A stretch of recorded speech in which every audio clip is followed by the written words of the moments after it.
Ladies and gentlemen, can I please have your attention?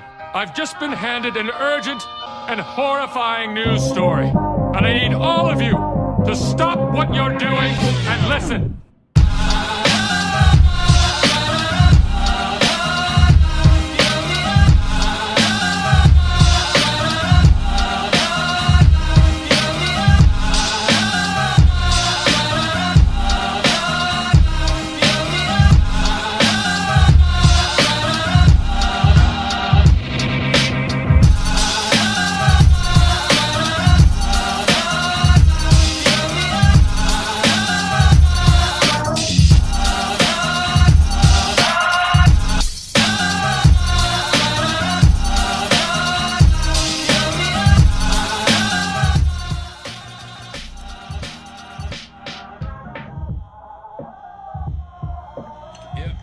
It's made with bits of real panther, so you know it's good.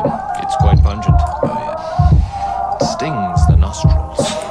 In a good way. Yeah. Brian, I'm gonna be honest with you, that smells like pure gasoline. 60% of the time, it works. Every time. That doesn't make sense.